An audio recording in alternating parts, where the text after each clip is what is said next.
favorable encore ce matin. Awe tena mwema kwenu asubuhi ya leo. Disons qu'il vous soit encore Tulikuwa favorable. nasema awe mwema tena kwenu asubuhi ya Que leo. la situation vous soit favorable. Mambo yote iwe sawa sawa Qu'il vous kwako. renouvelle sa grâce, Akujalie neema yake, sa faveur. fadhili yake, Cette puissance uwezo ule qui arrive à anéantir. La Bible dit même les ennemis. inafikia mkuponda. Biblia inasema hata baadui Ils se retrouvent wanajikuta en train de défendre votre cause. beko na kusemea weye juu bashikutendee bubaya. Tous ceux qui ont juré contre vous Bale bote balilapa se we pako taona se retrouvent en train de travailler pour vous. beko banajikuta beko natumika juu ya buzuri bwako. Parfois ils sont étonnés. Wakati ingine bo benye banashangala, Parfois ils ne comprennent pas. wakati ingine abahelewe. Mais comme c'est l'œuvre Lakini saa vile ni kazi de la puissance, ya uwezo de la grâce de Dieu, ya neema ya Mungu, ils ne peuvent pas faire autrement. abawezi kufanya kitu Il kingine. est puissant, notre Dieu. Mungu wetu ni Mungu wa Nous uwezo. disons qu'il est merveilleux, notre Dieu. Tunasema Mungu wetu ni wa ajabu. On peut laisser les ennemis s'amuser comme ils veulent. Anaweza kuacha baadui bafanye vile vyote banataka. Au point même d'être sûr que maintenant c'est fini. Na mkipimo banasema hapa njo tunampata kunamalizika. Mais lorsqu'il s'élève, Lakini kama yeye les anasimama mêmes là-bas, les mêmes là. ye mwenyewe tu, Oh, qu'il te soit favorable. awe mon frère. mwema kwako, Qu'il te soit favorable, ma soeur. awe mwema kwako ndugu na dada. Que Dieu soit loué. Mungu asifiwe. L'abondance Utele par la puissance kupitia uwezo du Saint-Esprit. wa Roho Mtakatifu. Demain, je crois demain au plus tard, il y aura la nouvelle affiche ici. Tanzania kesho njo tutakuwa na kibandiko hapa kipya Une autre à l'entrée comme ça. na kingine kiingilio hivi. Tu auras cela présent dans ton esprit. Utakuwa na ile mawazo ndani yako kila siku. L'abondance par la puissance du Saint-Esprit. Utele kwa msaada wa uwezo wa Roho Mtakatifu. Alors, nous voulons répéter quelque chose ce matin Tunapenda tusemlule kitu fulani tena asubuhi ya leo avant de poursuivre dans les jours à venir. mbele ya kuendelea masiku za usoni. Donc, nous retenons ceci, Alafu tunajua hivi que tous, ya kwamba sote en tant que chrétiens, sisi wa Kristo comme nous sommes là encore ce matin, vile tunapatikana tena hapa asubuhi ya leo, nous sommes porteurs tunakuwa ndani yetu de la bénédiction de Dieu. na baraka ya Mungu.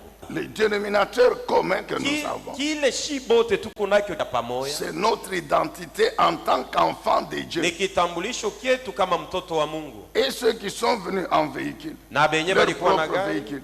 na walikuwa na Et magari ceux yao, qui ont pris le transport na en benye commun. balichukua gari ya watu wote, Et ceux qui sont venus à pied. na benye balikuwa kukanisa la miguu. Mais tous, Lakini sote nous sommes enfants de Dieu. tuko batoto ba Mungu. Si on peut nous distinguer par les habits que nous portons ce matin, Kama banaweza kutuachanisha kufuatana na kulinganisha na mavazi tunavala siku mais il y ya a leo, une chose qui est commune à nous tous. lakini kina kitu kenye tunakyo sisi yote C'est kya cette pamoja, identité. ni kitambulisho kya butoto Et bwa c'est Mungu, ça notre na bénédiction. ndiyo baraka yetu, Parce que c'est cette kwa identité sababu ni kile kitambulisho qui fera que kitafanya ya kwamba quand la trompette va sonner, siku tarumpeta italia, nous montions à la rencontre de notre Seigneur Jésus-Christ tutapanda kwa kupatana na Bwana wetu Yesu pour Kristo, aller nous asseoir kwa sababu ya kuikala sur ce fauteuil juu ya vile viti que vizuri lui, le Dieu Tout-Puissant, vile yeye Mungu Mwenyezi est allé nous préparer. Vous comprenez? alienda kututayarisha. Unaelewa, Les hommes peuvent préparer, watu wanaweza kutayarishia kitu fulani, les hommes peuvent préparer, watu wanaweza kutayarisha vifulani, il n'y a pas de problème. hakuna matata. Mais et ceux qui préparent, Lakini na benye kutengeneza et toi pour qui on na prépare, we mwenyewe ule beko natayarishia, un jour, vous laisserez la chaise. siku vous moja allez- mutakiacha kile kiti, Et ceux qui veillent sur la chaise, na benye et vous qui banakesha vous juu ya mettez kiti, dessus. na we mwenyewe mwenye kuikala Un jour, et vous, siku et nyingine, nawe vous, na benye vous balikitengenezaka mwe bote mutapita, Mais lakini là-haut, mbinguni, amen, amina, il y a un siège qui t'attend. Tu kuna vois, kiti kyako kenye kinakungojea.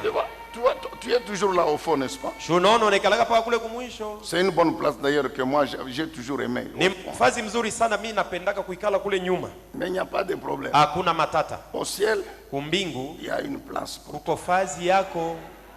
Amen, bien-aimé. Amina. L'identité. Kitambulisho. Ce qui fait que toutes les autres choses Kusema ya kwamba vitu vingine vyote dont nous sommes en train de parler, vyenye tuko naongea, que nous gagnons sur la terre par le travail, vyenye tunapata c'est pa bien. dunia kupitia kazi ni mzuri, Mais toujours est-il que ça va rester. lakini inawezekana vyote vitabakia. Amen, bien-aimé. Amina. Alléluia. Amen. Donc nous sommes tous bénis, Nikusema sisi yote tuko ene kubariki. potentiellement bénis. Kwa azina tuko ene kubariki. Et dans cette bénédiction, Na ndani ya baraka il y a les aspects spirituels, kuna mahali ya kiroho, il y a les aspects physiques, kuna mahali ya il kimwili, y a les aspects qui concernent les autres domaines. kuna vitu vinaelekea mambo ingine nayo. Alléluia. Amina. 2. Ya pili, Pour que cette bénédiction juu baraka hii soit effective, ipate kuonekana na kutendeka, pour que la vie de l'homme reflète cette juu bénédiction, maisha ya mtu ipate kuonesha hiyo baraka, il y a l'action combinée de 3 facteurs. na hata kuna tendo yenyewe inatoka kuma aina tatu, L'action combinée de 3 facteurs. na hata tendo inatokea kuma nguvu tatu. Il y a la puissance du Saint-Esprit, Kuna uwezo ya Roho Mtakatifu, il y a la parole de Dieu, kuna neno la Mungu, et puis il y a le travail de l'homme. na kuna kazi ile mtu anafanya. Potentiellement béni, Muazina niko mwenye kubarikiwa, pas de problème. hakuna matata, Mais pour que cette bénédiction Lakini, soit visible, juu baraka soit ile effective, ipate kutendeka na kuonekana, il faut que les 3 facteurs tafadhali hivi vitu tatu opèrent dans la vie de l'homme. vipate kutenda ndani ya maisha ya mtu: La puissance du Saint-Esprit, uwezo wa Roho Mtakatifu, la parole de Dieu neno la Mungu, et le travail de l'homme. na kazi yenye mtu anafanya. Troisièmement, Ya tatu, entre la bénédiction proclamée théoriquement, katikati ya baraka yenye kutamkiwa kwa misemo, comme on le fait tous les jours du haut de cette chair, mpaka sasa vile tunaifanyaka kila siku huku kumimbani. les prédicateurs, ils déclarent sur nous Mhubiri anatutangazia vitu, que Dieu vous bénisse, Mungu que amibariki, Dieu ceci, que Mungu Dieu cela, amitendee que vitu Dieu vya fasse fulani na ceci. vinginevyo. Ils mettent les versets, nous le Anaweka répétons, shahidi, nous tunasema déclarons lola, très bien, tunatangaza mzuri, en nous appuyant sur la parole de Dieu. tunaegamia neno la Mungu. Entre cette bénédiction Katikati ya baraka hii proclamée yene kutamka, yene kusoma, Déclaré. yene kutangazwa et son effectivité maintenant dans nos vies, na kutendeka kwake ndani ya maisha yetu. Amen, bien-aimé dans le Seigneur. Amina. Il y a donc le travail de ces 3 facteurs. Peko kazi ya hivi vitu tatu. Il y a le travail de ces 3 facteurs. Pana kazi ya vitu tatu. Nous revenons encore ce matin sur l'exemple de Jacob pour que vous compreniez. Tunarudia tena asubuhi ya leo juu ya mfano ya Yakobo hivi upate kuelewa. On nous remet Genèse 27. Mwanzo sura yake 27. Aujourd'hui, nous rentrons un peu dans vie nouvelle. Leo tunarudia katika Biblia ya ufafanuo ya uzima mpya. Genèse 27, verset 27.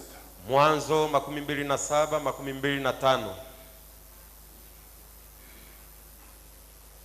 La Bible dit ceci. Biblia inasema hivi: Jacob s'approcha et embrassa son père Isaac. Yakobo akakaribia na kumbusu baba yake Isaka. Et Isaac sentit l'odeur de ses vêtements. Na Isaka alisikia harufu ya mavazi yake. Il ouvre maintenant la bouche Anafungula basi kinwa chake et il bénit na anabariki Jacob. Yakobo. L'odeur de mon fils est pareille à celle d'un champ que l'Éternel a béni. Harufu ya mtoto yangu inafanana na harufu ya shamba yenye Mungu anabariki. Jacob, que Dieu te donne de la rosée du ciel et des richesses de la terre, Yakobo, Mungu akupatie umande wa mbingu hata na baraka na mali du ya blé dunia, et du vin en abondance. hata vinyo kwa utele na maziwa. Jacob, que de peuples te soient servis Yakobo, watu wakutumikie et que des nations se prosternent devant toi. na mataifa ishujudu mbele yako. Sois le maître de tes frères Uwe mkubwa wa wanduku yako et que les fils de ta mère se prosternent devant toi. na watoto wa mama yako wainame mbele yako. Maudits soient tous ceux qui te maudiront. Alaaniwe yeyote atakulaana, Et bénis soient tous ceux qui te béniront. na babarikiwe bote batakubariki. C'est ça, encore aujourd'hui, la bénédiction proclamée, déclarée. C'est une parole Ndiyo tena leo baraka yene kutamkwa, yene kutangaza. qui Ni sort de neno, la bouche d'Isaac. inatoka mkinwa kia Et Isaka. nous savons, inspiré par l'Esprit. Na tunajua mwenye kuvuviwa na roho wa Mungu. Quand nous allons toujours dans Genèse chapitre 28, Tukiende mkitabu ya Mwanzo sura yake 28, le verset 10 à 15, mstari wa 10 hadi wa 15. nous savons tout ce qui s'est passé après que Isaac ait proclamé la bénédiction. Tunajua ile yote ilipitikana Jacob wakati devait Isaka fuir son alitamka, frère Esaü. na hata Yakobo alipasha kukimbia ndugu yake Et Esau. pendant qu'il fuit Esaü, Na wakati yako nakimbia ndugu yake, l'Éternel le rattrape à Bethel. Bwana Mungu anaenda kupatana naye kubeteli. C'est cette puissante vision de l'échelle Ni ile onyo kubwa ya kipandio, qui est un fait qui atteste inakuwa mambo inayohakikisha que tout ce qui venait de se passer là, ya kwamba vile vyote vinapitikana sasa, tout ce que sa maman Rebecca avait fait, ile yote mama yake Rebeka alifanya était approuvé par Dieu. ilikubaliwa na Mungu, Parce que c'était sa volonté. kwa sababu ilikuwa mapenzi yake. Alléluia. Amina. Alors, qu'est-ce que Dieu dit à Jacob? Na ni nini Mungu anaambia Yakobo? La Bible dit Jacob partit de Beersheba et prit la direction de Charan. Yakobo akatoka Beersheba na kwenda ngambo ya Sharamu. Arrivé à un certain endroit, il passa la nuit car le soleil était couché. Akifika fazi moja akilala kwa sababu usiku ulifika. Maintenant, il prit une pierre, il fait son oreiller. Akachukua jiwe na kuweka kichwa. Pendant le sommeil, Wakati ya usingizi il fit un rêve. akalota ndoto. Qu'est-ce qu'il a vu? C'est l'échelle qui était appuyée sur la terre Aliona et dont le sommet touchait le ciel. kipandio kilikuwa chini kinakamata chini, lakini nchongo ilifika kumbingu. Et les anges de Dieu montaient et descendaient par cette échelle. Malaika wa Bwana walikuwa napanda na kushuka kupitia kipandio, Et l'Éternel était au-dessus d'eux. na Bwana alikuwa juu yao. Et il ouvre la bouche. Na anafungula kinywa. Qu'est-ce qu'il déclare à Jacob? Anaambia nini Yakobo? Je suis l'Éternel, le Dieu de ton grand-père Abraham et le Dieu d'Isaac. Niko Mungu wa babu zako Abrahamu na Isaka.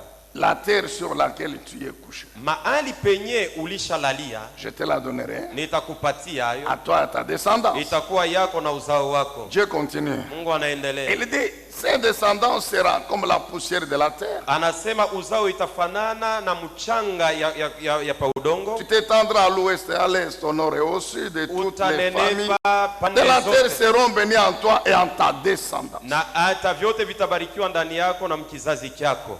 Je suis moi-même avec toi, Niko pamoja na wewe partout où tu iras. mahali popote utaenda, Et je te ramènerai dans ce pays, na nitakurudisha tena ndani ya nchi huu, car je ne t'abandonnerai kwa pas sababu mimi sitakuacha tant que je n'aurai pas accompli ce que je te dis. Amen. Bien. kama bado siatimiza vyenye Il y nilikuambia. a quelqu'un qui croit sur base de cette parole Kuna mtu anaamini kulinganishwa na neno hii qu'il ne quittera pas la terre ya kwamba hata fariki avant que Dieu ait accompli toute sa vision d'affaires. mbele ya Amen, Mungu amen. kutimiza onyo yake yote. Nous ne savons pas quand est-ce qu'il reviendra. nous. Hatujue Mungu wetu atarudiaka siku gani, Mais tout ce que nous pouvons dire, nous, lakini kile si haba tunaweza c'est kusema que Dieu ne permettra pas que nous quittions la terre Mungu hataruhusu tupate kuondoka pa dunia sans que nous ayons accompli notre tranche bila sisi kutimiza kipindi chetu dans la vision de son église. ndani ya onyo ya kanisa S'il y a yake. quelqu'un qui croit avec moi qu'il dise Kuna Amen, mtu mmoja anaamini qu'il ne aseme va amina. pas quitter cette terre, Hautaondoka pa dunia à moins que l'Éternel en décide autrement. isipokuwa kama njo mpango ya Mungu.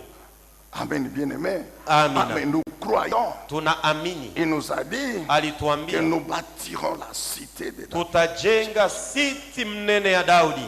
Je voudrais que parmi vous, il y ait des gens qui commencent à penser un peu à ça. Napendelea À cette katikati yetu situation. kuwe watu wenyewe wanaweza Ah. kuendelea na Et à kufikiria prier Dieu pour dire Seigneur, na kuomba Mungu kusema, Bwana, qu'est-ce que moi je vais donner pour cette ni cité? kitu gani mimi nitatoa juu ya ile siti? Vous comprenez? Je, mnaelewa? Est-ce qu'on peut acclamer Jésus? Tumpikie Yesu makofi. Donc nous avons déjà commencé. Tulisha kubianza. Alors il faut commencer à prier, mon frère. Tu Ndugu yangu, inafai kuanza kuomba weye, n'attends pas l'appel. hapana kuongojea wakati ya kuomba vitu, hapana. Alléluia. Amina. Dieu dit à Jacob, Mungu anaambia Yakobo, je ne te quitterai pas. mimi sitakuacha, Je serai avec toi nitakuwa kila siku pamoja na wewe partout où tu es. mahali popote utaenda. Amen, bien-aimé. Amina. Et j'accomplirai tout ce que je t'ai dit. Na Moi. nitatimiza vyenye vyote niko Donc là, c'est nakwambia. Dieu Ni Mungu qui confirme la bénédiction. eko nahakikisha Donc c'est baraka, encore la déclaration de la bénédiction. ni C'est mpaka Dieu tamko qui ya parle à baraka, ni Jacob. Mungu eko naambia Yakobo, Jusque-là, c'est une parole. mpaka na sasa inakuwa neno, Parce qu'après, quand Jacob se réveille, kwa sababu kisha Donc, je wakati rêvais. Yakobo kulamuka anasema ilikuwa ni ndoto. que Dieu te donne un rêve. Écoute mon Mungu frère. akuloteshe ndoto, Je sikia dis, ndugu, ma soeur, nasema que dada, Dieu te donne un Mungu rêve. akuloteshe ndoto. Le rêve qui vient du ciel, Ndoto inatoka kwake ye kumbingu, c'est une chose que Dieu a déjà faite. ni Écoute mon kitu frère. kile Mungu alishatimiza. Sikia ndugu, Le rêve qui vient du ciel, ndoto ya kutoka kumbingu c'est une chose que l'Éternel a déjà ni accomplie. kitu kile Mungu alishatimiza, Donc tu la verras. ni Tu la kusema verras. kwako utakiishi, Tu la verras. utakiona. Je vous ai déjà expliqué pourquoi Dieu a préfère parler par les rêves, les visions. Nilisha kufasiria kwa sababu gani Mungu anapenda kusumuza na mtu kupitia maonyo, C'est kupitia pour que ndoto. l'influence de l'âme et Ni juu du kutenda corps, kwa nafsi na mwili les ya mtu, pensées de l'âme, les Mawazo ya sentiments, nafsi, les émotions, les vuguvugu, ambitions, mawazo, tout cela kutaka, anéanti. yote vilishapondwa. Parce que l'homme a beaucoup d'ambition. Kwa sababu mtu anakalaka na mawazo ya mingi ya Et vile yeye nataka, il y a beaucoup de rêves eko na bile yana waziaka qui sana sont le kupata, produit des sentiments. tout ça. inakuwa ni matukio pensées. ya mania, mawazo. Non, non. Hapana. Si nous parlons des rêves qui viennent de l'éternel. Hapa tuko nasemea La Bible ndoto ile dit, Mungu anakulotesha. Jacob a fait un rêve. Biblia inasema Il Yakobo voit alilota l'éternel ndoto, au-dessus de anamuona l'échelle Bwana et juu ya l'éternel kivukio na lui Bwana rappelle, Anamukumbusha. il lui confirme anamuhakikishia l'alliance agano qu'il a conclue alifunga avec ses pères, pamoja na babu Abraham et zake, Isaac, Abrahamu na dans Isaka. les mêmes termes, Misemo dans les moja mêmes moja. clauses. Na hata Et il moja ajoute, moja anaongeza, je serai avec toi, nitakuwa sois pamoja na sans wewe, crainte. usiogope kitu. Quand Jacob arrive là où il allait, Wakati Yakobo chez alifika Laban, kwenye nous alipata savons kwa tout ce Labani, qui s'est passé. tunajua vile vilipitikana. Qu'on nous mette Genèse 30. Mwanzo sura yake 13, Genèse 30. Mwanzo Le 13 verset 43 shairi yake 43 qui résume inafupisha la vie que Jacob a passée maisha ile Yakobo aliishi chez Laban. kwa Labani. Genèse 30, verset 43. Mwanzo 13 La Bible dit Jacob est devenu très riche. Biblia inasema Yakobo alikuwa mtajiri sana. Cet homme devint de plus en plus Huyo riche. mtu aliendelea Il kuwa mtajiri. posséda du bétail en abondance. Alikuwa na banyama bamingi, Du bétail en abondance. banyama bamingi, Des servantes et des serviteurs, vichakazi des na watu, chameaux et des ânes. ngamia hata na punda. Ça, c'est l'aspect matériel, physique de la Ili bénédiction. hali ya vitu vya kupapasa na vitu vya kuonekana na macho ya baraka, Mais le spirituel était toujours sur Jacob. lakini vya kiroho vilikuwa mpaka juu ya Vous Yakobo. allez me poser la question, mais comment? Utaniuliza ulizo, je, Oui, quand vous lisez le dernier entretien entre lui et son beau-père, ukisome masumuzo ya mwisho na baba yake mko et le beau-père est lui-même, il na mko déclare yake na baba yake na ye mwenyewe que anatangaza, mon Dieu m'a fait grâce Mungu wangu alinijalia à neema, cause de sa grâce sur moi. kwa sababu ya neema yake iko juu yangu. Regarde ce qui est devenu ton troupeau. C'est Angalia Jacob vile qui zizi dit, yako qui dit. wanakuya. C'est Jacob qui dit à Laban, Yakobo iko il dit naambia à Labani, cause de la faveur anasema kwa sababu ya fadhili de mon Dieu. ya Mungu wangu, Regarde ce qui est devenu ton troupeau. angalia vile zizi yako inakuwa. Lui-même Laban, il le reconnaît. Yeye mwenyewe Labani anatambua Toujours sur le plan spirituel. mpaka muali ya kiroho. Lorsque Jacob décide de partir, Wakati Yakobo anabeba mpango ya kuondoka, Laban dit, je vais le faire, je vais le détruire, Jacob. Labani anasema nitamuharibu Yakobo. La Bible dit quoi? Biblia inasema nini? La nuit, usiku l'Éternel vient. Bwana anakuja, Il dit à Laban, anaambia Labani, je t'interdis na kukataza de toucher à mon serviteur, usiguse mtumishi wangu, même de lui parler, hata kuongea naye en bien ou en mal. mubizuri au bibaya. Imaginez-vous, Fikirieni, cette menace de l'Éternel était tellement forte uamakio wa Mungu likuwa wa matata, que le lendemain, na kesho yake quand asubuhi, Laban rencontre maintenant Jacob, wakati Labani anakutana na il lui déclare ceci. anamtangazia, anamwambia hivi, Jacob retient ceci. Yakobo yuwa hivi, J'avais décidé nilibeba de mpango te détruire, toi, ya Jacob. kukuharibu wewe Yakobo, Mais lakini le Dieu de ton père, Mungu wa baba yako il m'est apparu et alinionekania il m'a menacé, na aliniamakia, allant jusqu'à m'interdire de te parler même en bien, Jacob. ananikataza nisikuambia vitu Pourquoi? vizuri juu ya nini? La puissance de l'Esprit de Dieu, Uwezo wa roho wa Mungu toujours sur Jacob. ilikuwa iko paka juu ya L'ombre de Yakobo. la puissante main de l'Éternel. Mvuli wa mkono wa Toujours uwezo wa sur Mungu Jacob. ilikuwa juu ya Yakobo. Et puis quand il part, Na wakati maintenant anaenda il rentre. na sasa anarudia, Esaïe s'apprête, Esau bien sûr, anajitayarisha avec des troupes pour tuer Jacob. ndiyo na kundi yake juu ya kuua Mais nous Yakobo. connaissons la fin de cette histoire-là. Kitu tunajua mwisho ya ile maneno, Celui qui avait juré mwenye aliyapaka tuer Jacob, ya kumuua Yakobo c'est le même qui l'embrasse. ni yeye ndio anakuwa kumkumbatia. La faveur de Dieu. Fadhili ya J'ai dit Mungu, que la faveur de Dieu nasema fadhili ya Mungu opère dans ta vie itende ndani ya maisha yako, et que tes ennemis soient néants. na baadui bako bote bapondwe. J'ai dit que tes ennemis libèrent. Nasema baadui Tole bako litaje. bote baache urithi J'ai dit yako. que tes ennemis soient anéantis. Nasema baadui bako S'il bapondwe. faut qu'il signe. Kama inafai Le atie saini, aitie Saint-Esprit saini. a la puissance de les aveugler. Roho Mtakatifu ana uwezo ya kuwapofusha. C'est quand on est en train de t'installer Ni pale beko na kuweka muofisi yako, que le chef se rend compte. ndio mkubwa anaangalia, ni yeye Il est où? eko wapi?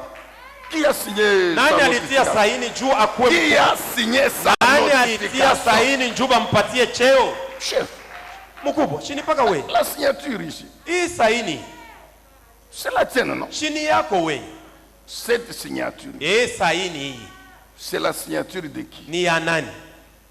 Moi, Mie, j'ai signé. mimi nilitia saini. Oui, oui, Ndiyo, ni wewe, Toi. ni wewe tu as signé. ndio ulitia saini. Dieu va lui donner un rêve. Mungu atamlotesha ndoto, Dieu va lui donner un rêve. Mungu atamlotesha Où ndoto. il est en train de signer ta notification. Ule eko natia saini pa kikaratasi ya kukupatia we cheo. Et quand maintenant on lui dit qu'il a signé, Sasa pale beko namwambia se wewe ndio ulitia saini, maintenant le Saint-Esprit lui rappelle le rêve. njoo Roho Mtakatifu anamkumbusha ndoto. Amen, bien-aimé. Amina. Donc, et nous avons dit ceci. Tulisema hivi, Entre donc la proclamation katikati ya de la kutamka bénédiction baraka par Isaac, kupitia par l'Éternel, na Bwana et Genèse 30, 43, na Mwanzo 13:43 il y a eu 20 ans. kulipita miaka 12. Ces deux pages, Chini makaratasi tu mbili, ces deux pages qui séparent les deux chapitres, ni vikaratasi viwili deux vinatenganisha mbili les tu, deux ou trois chapitres là. makaratasi mbili au Mais tatu, ça fait 20 ans lakini libeba pendant lesquels Jacob a travaillé. ndani yake Et Yakobo pendant qu'il travaillait, wakati alikuwa anatumia l'alliance de Dieu, Agano ya sa Mungu. parole était là. Neno lake Parce que lilikuwa. Dieu a dit, je serai Kwa avec sababu toi. Mungu alisema Et nitakuwa nous na wewe. allons le voir encore aujourd'hui. Na tutaiona Comment tena. Dieu a été intervenu namna gani pour Mungu que alitenda Jacob hivi Yakobo soit effectivement béni pendant qu'il travaillait. hakika abarikiwe wakati alikuwa anatumika.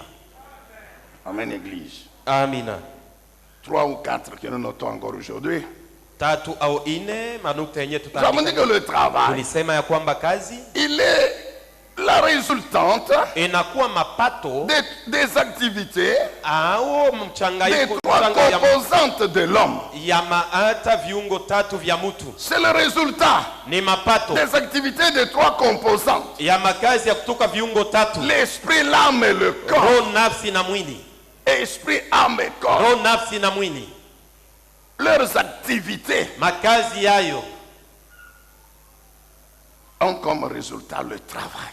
C'est ça mapato le travail. yake ni kazi, ndiyo kazi. C'est pourquoi nous avons parlé Na ni vile tuliongea du travail ya kazi spirituel, ya kiroho du travail mental kazi ya et du mafikara travail physique. na kazi ya mwili ya mikono. Et nous avons dit ceci, Na tulisema hivi, que les trois activités hii makazi yote des tatu trois composantes ya viungo tatu ne sont pas séparées, non. haina yenye Elles sont kutenganishwa, concomitantes. iko natumika Elles pamoja, travaillent ensemble. inatumika pamoja. Et c'est ça la volonté de Na Dieu. ndio mapenzi ya C'est Mungu. pourquoi Dieu a donné à l'homme les Ani- trois composantes. Mungu alipatia mtu C'est viungo pour vitatu que ni juu les trois travaillent ensemble. ka vyote vitatu vitumike En ce pamoja. moment-là, Pale la bénédiction devient effective. baraka itakuwa ya kuonekana. Amen, Église. Amina. Nous avons parlé des activités de l'esprit. Tulisemea juu ya kazi ya roho, Tout ce que nous faisons bile vyote tuko nafanya spirituellement, mkiroho, comme maintenant, kama sasa hivi l'écoute de la parole de Dieu. kusikia neno la Mungu. Mais notre esprit travaille. Roho yetu iko natumika kazi, Notre esprit travaille. roho yetu iko natumika. Amen, bien-aimé. Amina. Maintenant, toi, tu dors. Sasa wewe ulorisha kulala Donc, ton esprit ne travaille pas. roho yako wewe haitumiki, Parce que l'esprit s'appuie sur ton corps, kwa sababu roho inaegamia mwili yako, sur tes oreilles, inaegamia masikio yako, qui font entrer la parole de Dieu, inaingiza neno la Mungu ndani sur ton intelligence, juu ya akili qui yako, la reçoit, inaipokea sur la mémoire du juu ya cerveau. hata Là où l'esprit doit aller maintenant stocker cette parole. kwenye roho inapaswa Alors, kwenda kuweka maintenant, neno. lorsque toi tu dors, Sasa kama wewe ulishalala, mais tu prives à ton esprit, unakosesha roho yako, tu prives à ton esprit unaima roho yako les organes du corps. viungo vya mwili.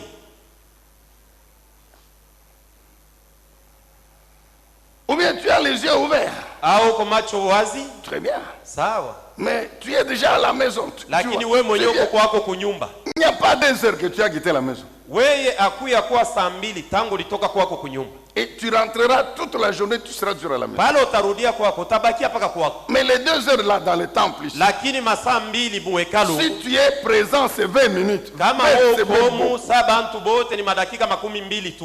20, mon frère, ma soeur. Ndugu yangu dada, Je te le dis tous les jours. Hein. mimi nakuambiaga kila siku, Tu es là, les yeux sont venus. uko hapa macho wazi, Mais lakini ton esprit est où? wewe mwenyewe uko wapi? Ton esprit est où? Wewe mwenyewe roho yako iko wapi? Il y en a qui se rappellent. Kuko mwingine iko nakumbuka, Oh, je n'ai pas mis les mboka d'hier dans le frigo. Eh, vitachacha. mboka ya jana chikuweke mfrigo itaharibika. Hier, il n'y a pas eu de courant. Jana yenyewe tukwe na moto ya Il y en a qui umeme. pensent, demain, Mwingine iko quand nafikiri je me réveille, il y a Bale. telle personne qui m'a promis. kesho tu l'argent. mimi nalamuka asubuhi sana, mimi Même nao s'il mtu pleut, alinena même hata s'il kama pleut, mvule je vais itanyesha aller. kesho, mimi nitalobana mpaka nitenda. Cette semaine ici, Hii juma hii comme on a dit qu'on doit travailler, sasa vile walisema sisi tunapaswa kutumika. mon cher, Nous. écoute, ce n'est pas pendant qu'on prêche la parole Aïe, que tu vas penser au travail de la semaine. tuko na Mais kuhubiri, non, njoo le unakuwa travail, unawaza c'est kile écouter utatumika. la parole de Hapa Dieu sasa kazi- avec ton esprit, Kazi ile ça unapaswa fait kutumika, tes oreilles kusikia neno la ouvertes. Mungu, unapaswa kubakia masikio wazi. La prière, quand nous prions, Maombi wakati tuko naomba, c'est une activité de l'esprit. shini kazi ya roho. Quand nous prions, Wakati tuko naomba, nous sommes concentrés. tunaweka akili C'est fasi, pourquoi nous fermons les yeux ndio kwa sababu pour tunafunga éviter macho l'influence des yeux du juu ya corps. kukatala kuangalia na macho, Pour éviter l'influence des yeux du juu ya corps. kukatala kuangalia Quand na j'ouvre macho les ya yeux, c'est pour lire la parole. kama tunafungula macho ni njoo Me kusoma neno. ressourcer dans la parole. Na Je mimi me replonge kutega dans neno la la Mungu prière. na kurudia Et tena maombi. pendant que je prie, Na wakati je niko- m'appuie sur le Saint-Esprit Ninaegamia Roho pour Mtakatifu éviter Et- le vagabondage. nikatale Parce kuwayawaya, qu'il y en a, il prie, n'est-ce pas? kwa sababu kuko mwingine C'est utamwona la kuna bouche qui parle. ni kinywa njoo kiko nasema, Papa, Mais lui-même, papa, les papa, pensées ailleurs. lakini Lui, yeye ailleurs. mwenyewe iko fazi ingine. L'esprit est en train de voyager. Eko na wayawaya, eko mkabimba, Les yule films qu'il a vus hier, là, mafilamu il ile est aux aliona jana, États-Unis, ou bien futubolo, les, eko mpaka les informations qu'il a Mahabari suivies, alifuata. c'est ce qui tourne dans sa tête. njoo mambo yake ya.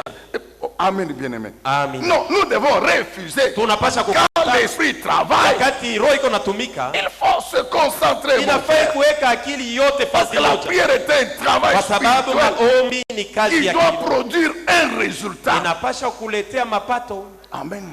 Amen. Bien-aimé dans le Seigneur. Mpendwa ndani ya Bwana, Le travail de l'esprit. kazi ya roho. Dieu nous a donné l'âme, Mungu alitupatia silaha qui est le siège de l'intelligence. C'est une faculté de la... Nous voyons seulement les effets. Tu ne peux pas saisir l'intelligence. Tu ne peux pas mesurer. Même les blancs qui calculent le quotient intellectuel. Mais ils ne peuvent pas quantifier l'intelligence. Non, tout ce qu'ils peuvent quantifier, c'est le cerveau. Ça, ils peuvent quantifier. Mais l'intelligence elle-même, cette faculté-là. Mais quand nous étudions, quand nous découvrons, quand nous inventons, c'est l'intelligence. Quand nous travaillons, l'intelligence est là. Quand nous réfléchissons, l'intelligence est là. Il y a des gens qui ne réfléchissent jamais. Même la prière. On nous enseigne qu'il faut d'abord s'arrêter et réfléchir. Pendant que tu réfléchis, le Saint-Esprit te montre, ok. Quand tu commences à prier, amen, bien aimé dans le Seigneur. Et puis, l'activité physique du corps. Et nous avons dit que donc Dieu a créé l'homme de manière à ce qu'il fasse travailler toutes les trois composants. Pourquoi? Parce que quand bien même c'est le travail de mon esprit, mais l'esprit s'appuie sur le corps, je viens de vous démontrer. Même quand nous prions là, il y a certaines prières. Tu ne vas pas les faire coucher sur le lit. Dans la couverture là-bas. Tu es en train de chasser les démons. Même la prière de supplication. Amen, bien aimé. Il y a toujours, donc, il y a toujours une position du corps qu'il faut prendre. Position du corps qu'il faut prendre. C'est bien, nous prions, nous marchons, tout ça. Parfois, il faut fermer les yeux. Et quand tu fermes les yeux, tu ne marches pas. Maintenant, heureusement que ça fait partie des mesures barrières où il ne faut pas marcher.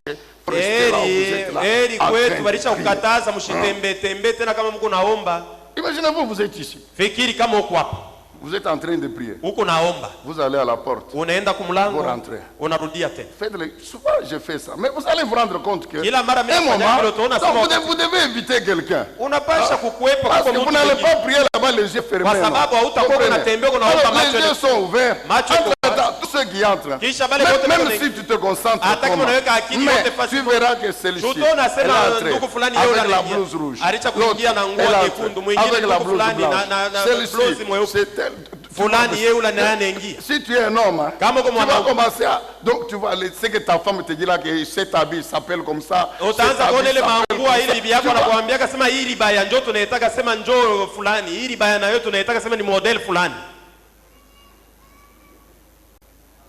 Amen, église. Amen. Non, dites bien amen, non? Enfin pour aujourd'hui. Le travail de l'esprit, de l'âme et du corps.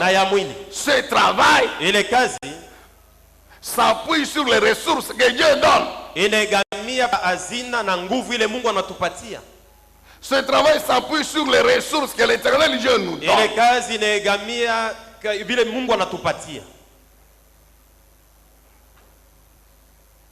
Parmi ces ressources,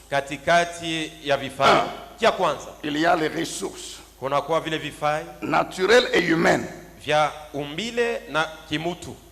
Les ressources que nous appelons naturelles et humaines. Les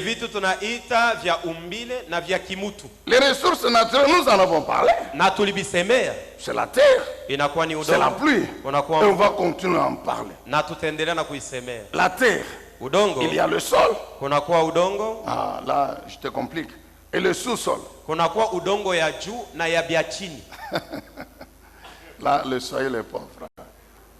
Maintenant, dans les boulongo ya chini. Ça, dans le sous-sol, Dieu a mis l'or, l'argent, le pétrole, le cuivre. Maintenant, dans le sol. Amen, bien-aimé. Dieu a laissé le sol maintenant à l'homme pour cultiver. Dieu, il est merveilleux. Mungu ni wa ajabu. Amen, bien-aimé. Amen. Quand Dieu a créé la planète Terre, wakati Mungu aliumba dunia, ce sont ce qu'on appelle en géologie les roches. Ni ile wanaita katika geolojia kuko maibwe. Maibwe, c'est ce que vous appelez en Swahili maibwe. C'est ça. En géologie, on appelle ça les roches. C'est très dur. Iko ya nguvu sana. C'est dur. Ni ya nguvu. Vous connaissez les moellons, non? Tunajua jiwe ile tunajengaka nayo ile pa kwanza kujenga nyumba ile wanajenga msingi. Qui peut prendre une graine de maïs mettre dans le moellon? Nani anaweza kubeba mbeko ya mwinzi aoteshe ile jiwe ya msingi? Mungu Mwenyezi. Qu'est-ce qu'il fait? Anafanyaje? Il constate qu'effectivement ce sont des roches. Anaona ya kwamba ni majiwe ya nguvu. Maintenant, il fait tomber la pluie. Ananyeshesha mvua. La pluie, c'est l'eau. Mvua ni maji. L'eau réagit maintenant avec les éléments qui constituent la pierre ou la roche. Maji inatenda na vitu vile vinaitwa ya kwamba jiwe nguvu. Est-ce qu'en dehors de papa Alphonse, il y a un autre géologue dans la salle? Nje ya baba Alphonse kuko mwingine alifunza geolojia. Ok, que Dieu vous aide, comprenez un peu. Mungu amisaidie muelewe. Est-ce qu'on peut acclamer le Seigneur? Tumpikie Bwana makofi. L'eau va, après des millions d'années, l'eau va détruire la roche. Ile maji inavunja ile mawe ya nguvu. Qui va se transformer en sol, le sol que vous voyez. Inageuka kuwa udongo, huyu udongo tuko naona. Au départ, ce n'était pas le sol. Mwanzo yake udongo ilikuwaka ni mawe ya nguvu. Alors maintenant, pourquoi Dieu fait ça? Juu ya nini Mungu anafanya? L'on puisse maintenant utiliser le sol pour cultiver. Juu Mungu mtu atumie udongo juu ya kulima. Et quand il a besoin du cuivre, na wakati anahitajia shaba, il prend les engins, il creuse, il détruit la roche, il anavunja ile mawe, anapata shaba. Amen, bien-aimé dans le Seigneur. Amina. Que Dieu soit loué, que Dieu soit Mungu asifiwe na abarikiwe. Et puis, c'est le sol qui fait pousser l'herbe. Kisha ni udongo njoo iko nafanya kwamba majani yote. L'homme cultive le sol. Na mtu analima udongo. Il utilise l'herbe. Anatumia majani pour l'élevage. Juu ya kilimo ya kuvuka. Je peux poser la question. Naweza nikuulize. Depuis que je vous ai parlé de ces ressources. Tangu nikuambia juu ya mambo ya kulima, juu ya mvua na vinginevyo. Tu as déjà cultivé combien de mètres carrés? Wewe na leo hapa tuko nasema ulisha kulima burefu gani? Là où tu es là. Pale kule onekala. Tu as déjà pensé à élever une poule? Ulisha kuanza kuanza kufuga tangu kuku? Je te pose la question. Mimi nakuuliza shipaka wewe. Nous sommes en février maintenant. Nous avons commencé à parler en janvier. Tulianza kuongea mu Januari. Toi et moi nous avons dit amen très bien. Je vous pose la question. Sasa leo mimi nakuuliza. Là où tu es là-bas. Paka pale usha kuikala. Tu as déjà planté quoi? Ulisha kuotesha kwa wewe hata nini?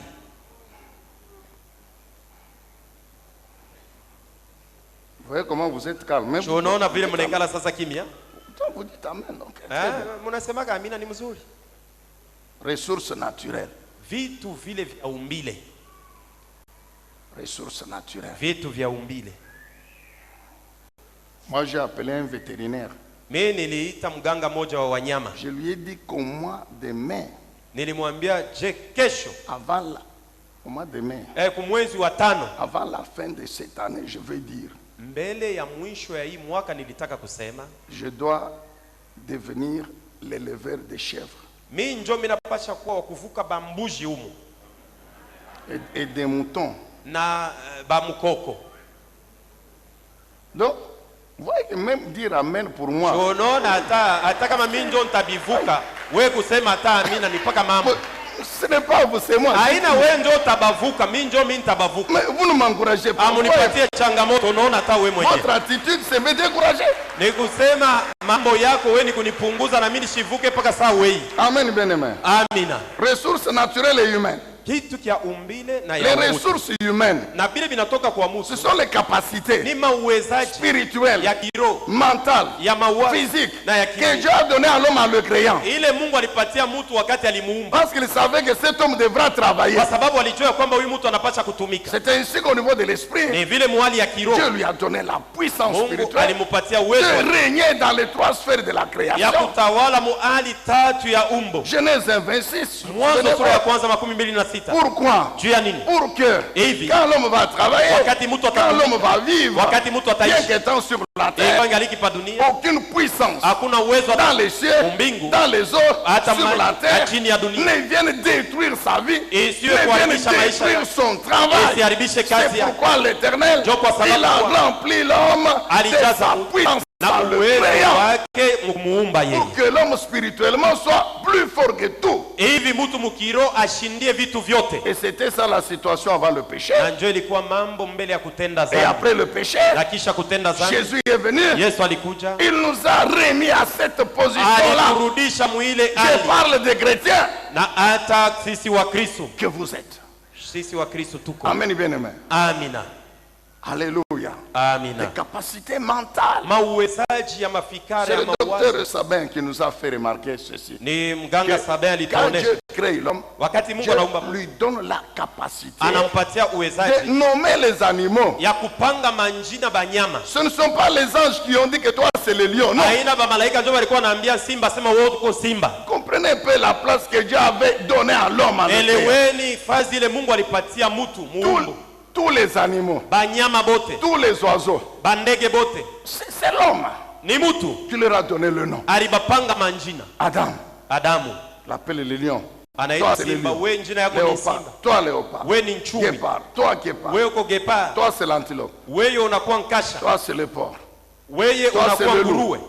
Toi c'est la chèvre. Toi c'est le mouton. Amen, bien-aimé. Quelle capacité, tu vois. Même les oiseaux que vous voyez, c'est l'homme qui a donné le nom. Avec l'intelligence. Quand Dieu l'endort, il prend la côte. Il crée la femme. Il réveille Adam. Il vient avec Ève. Sans qu'un ange intervienne. Adam, dans son esprit là, l'esprit qui était en lui, lui inspire. Celle que tu vois là, c'est une partie de toi-même. Il ouvre la bouche. Et il dit os de mes os, chair de ma chair. Je me suis toujours posé la question. Quand les hommes lisent ça, ils s'arrêtent pour comprendre ce que ça signifie. L'os de mes os, chair de ma chair.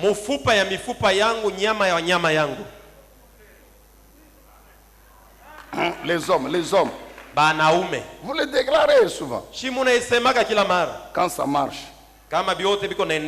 Quand ça ne marche pas, toi tu es mon ennemi. L'os de tes os devient ton ennemi.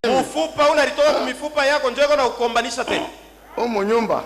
Dans cette maison ici, celle qui m'ensorcelle, c'est toi. Alors si réellement c'est elle, c'est que c'est toi-même tu t'entorses. Parce que un jour tu as dit que c'est l'os de mes os. Comme ici là tous les jours, tous les samedis, chair de ma chair. Hier encore, on a entendu les gens dire ça. Mon frère, il n'y a pas de problème. Il n'y a qu'elle. Embrasse-la. Très bien. L'os de mes os. Demain, c'est toi qui m'ensorcelles. Est-ce qu'on peut dire Amen? Bien-aimé dans le Seigneur. Alléluia. Amina. Des ressources humaines que Dieu nous a données. Adam, il regarde Ève. Il dit toi, os de mes os, chair de ma chair. On t'appellera femme. Amen. Vous voyez un peu l'homme. Il dit toi là, on va t'appeler femme. Qui signifie tirer de moi son compagnon. Tirer de moi son compagnon.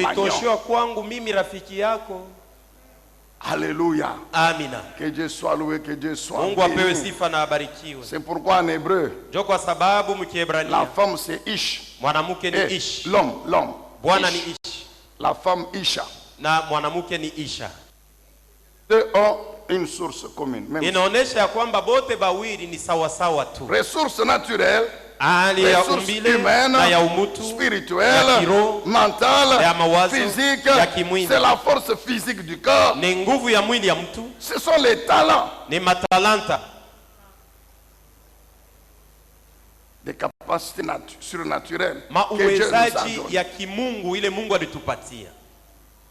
Deuxième type de ressources, c'est la puissance du Saint-Esprit. Nous sommes en train de terminer. Dans 5 minutes. Est-ce que vous pouvez acclamer Jésus? Je vais faire remarquer quelque chose.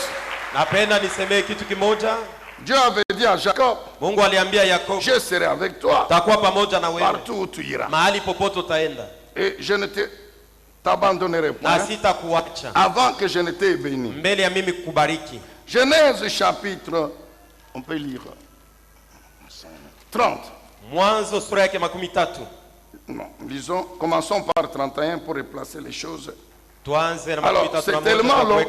Nous lisons en français. Genèse 31, 1 à 14, 15. Suivez attentivement cette lecture. Genèse 31, 1 à 14.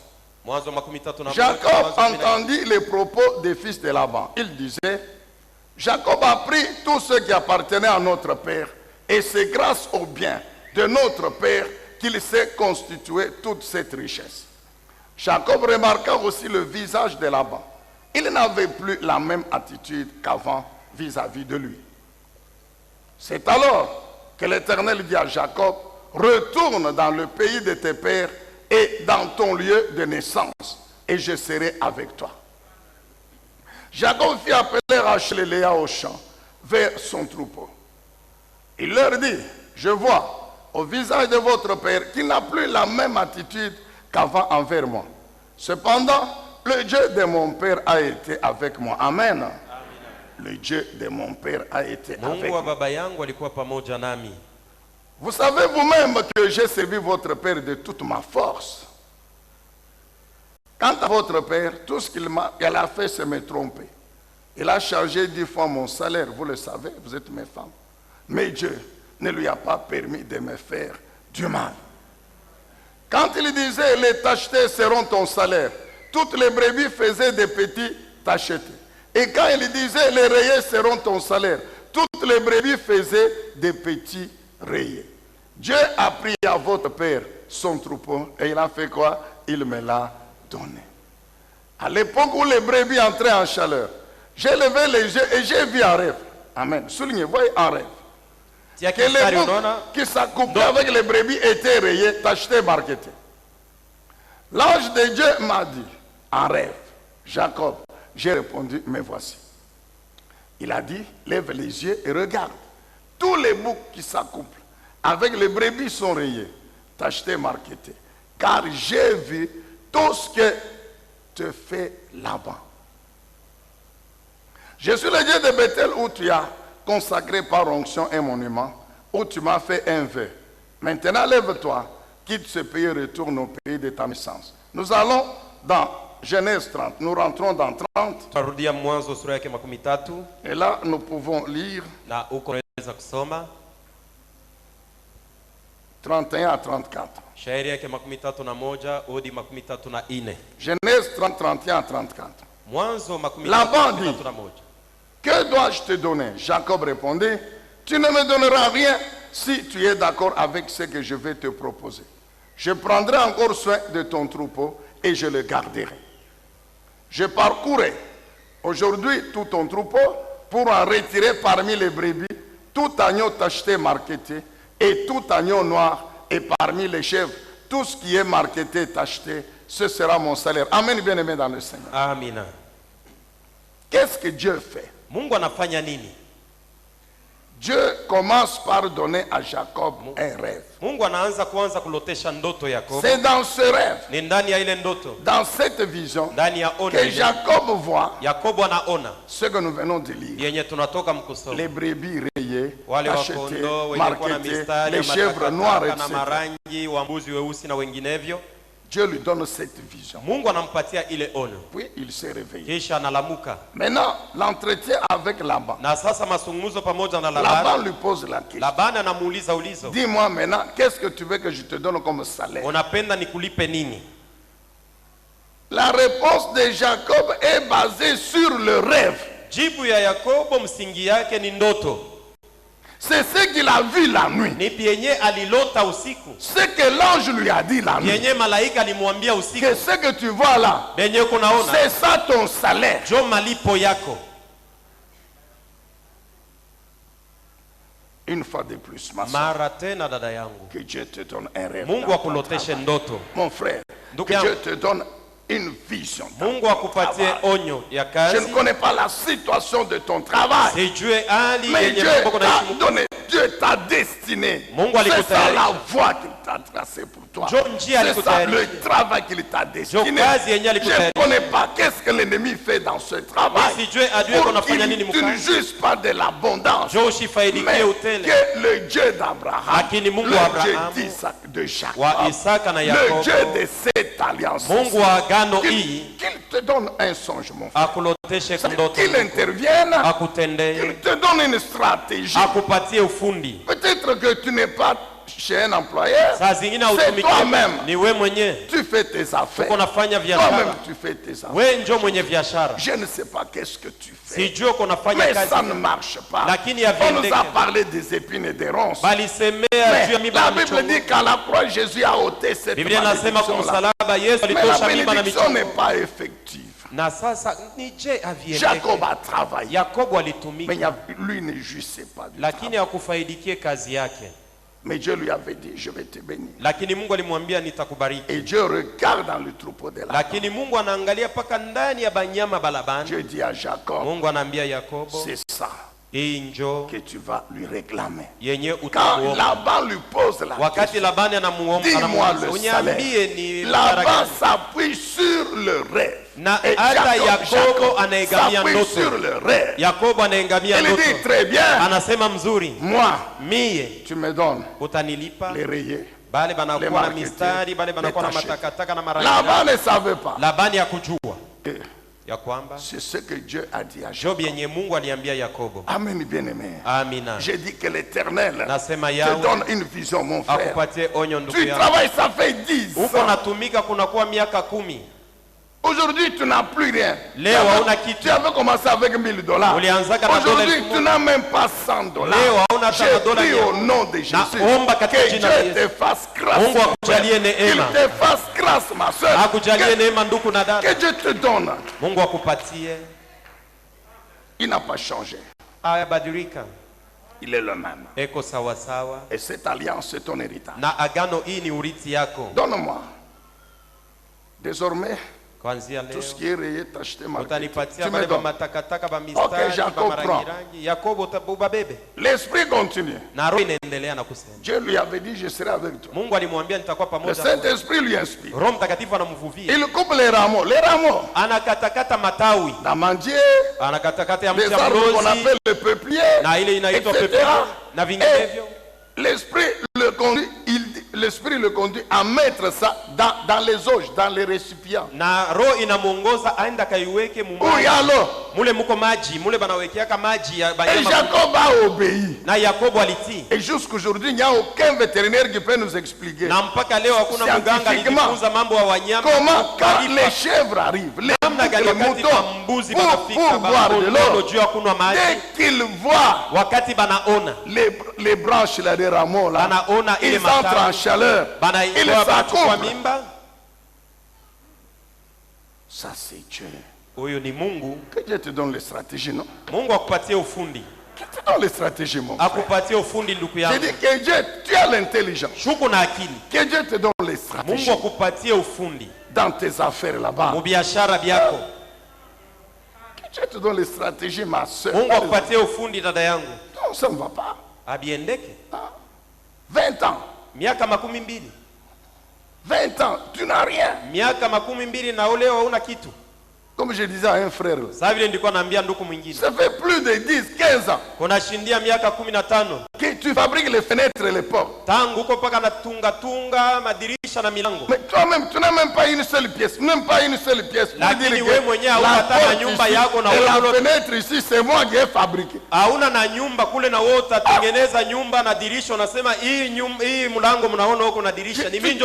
Tu dois te révolter, mon frère. 15 ans. Les gens ne font que te louer. Oh, le frère là, le ferronnier là, lui il fabrique des choses bien, très bien. Mais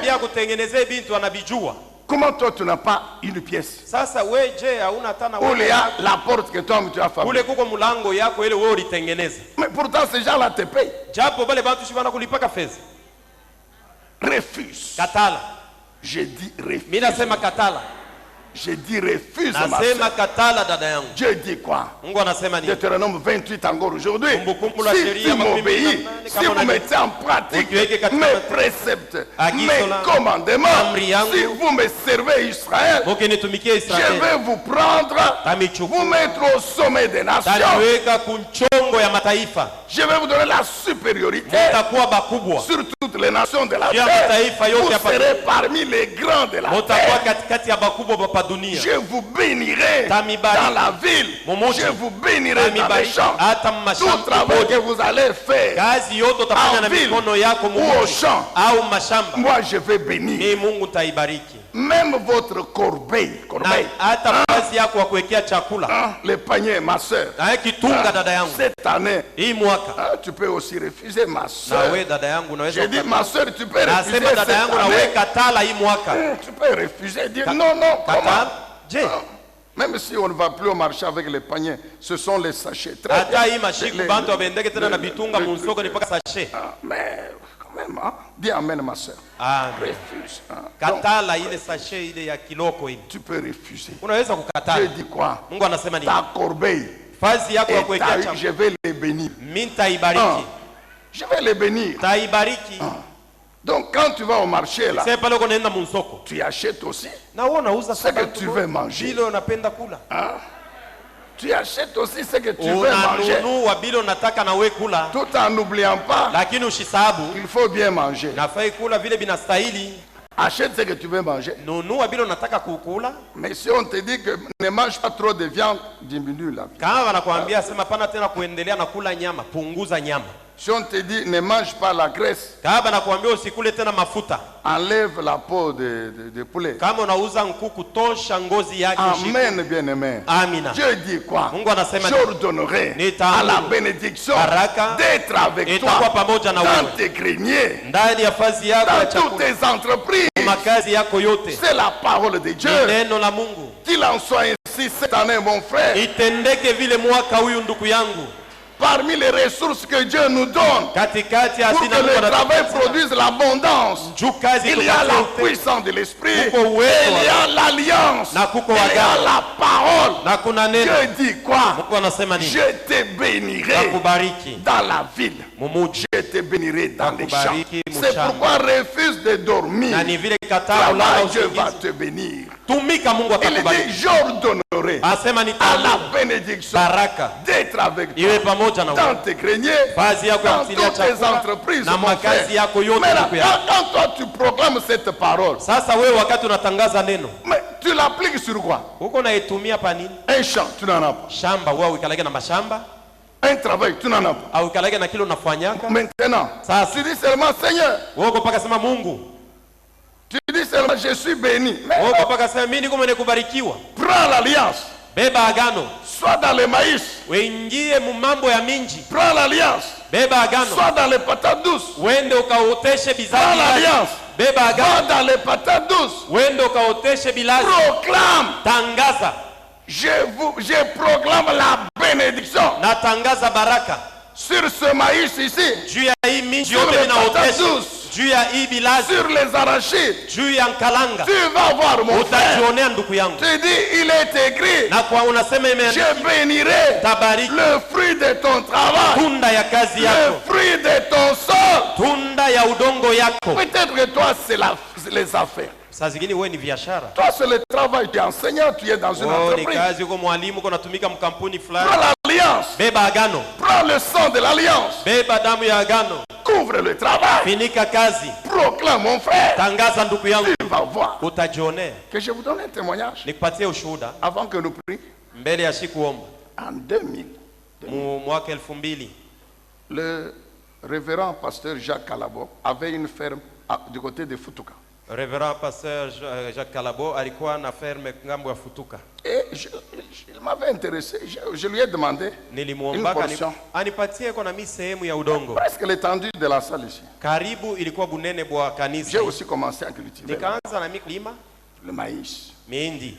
Mais comme je m'étais pris en retard, saa vile nilianza wakati quand le maïs a donné, c'était vers avril. Wakati mindi ilitoka ilikuwa karibu mwezi wa 4. Maintenant, dans toute la région là, sasa ile ngambo yote il n'y a que mes maïs qui étaient encore verts. Ni paka minji yangu ndio ilikuwa ingaliki mubichi. Chers frères et sœurs, banduku na badada, les oiseaux, bandeke ont envahi le champ. Quand vous regardez comment l'épi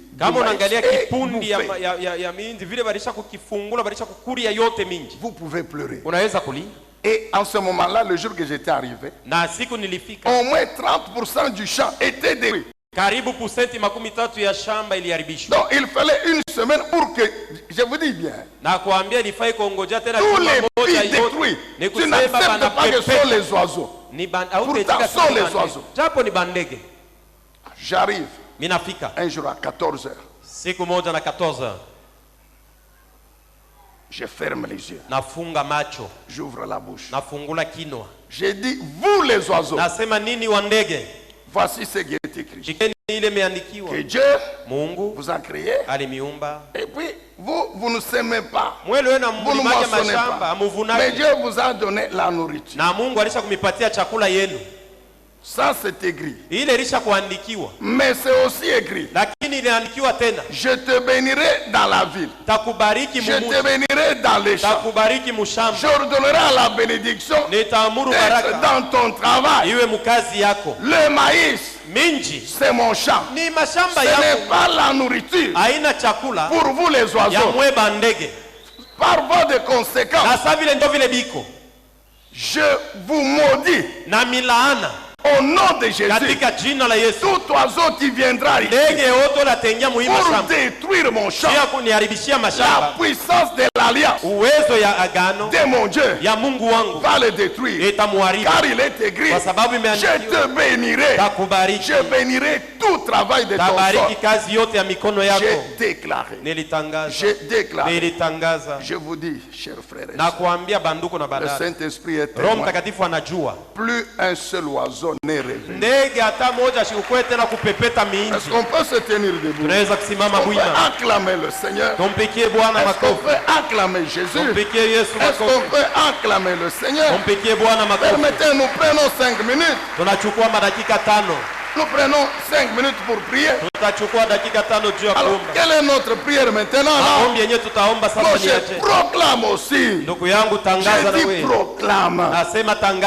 Dieu t'a donné les ressources. Tu as l'alliance. Tu as la puissance du Saint-Esprit. Tu travailles. Mais ça ne marche pas. Cette abondance est toujours théorique. Non, non. Proclame encore mon frère. Tu verras l'abondance effective. Prions tous ensemble le Seigneur. Chacun prie pour son chacun prie pour sa situation. Que Dieu soit loué, que Dieu soit béni. Bien-aimé, prie le Seigneur. Proclame l'alliance de Dieu. Parle à ton travail. S'il faut parler au chef, parle-lui maintenant.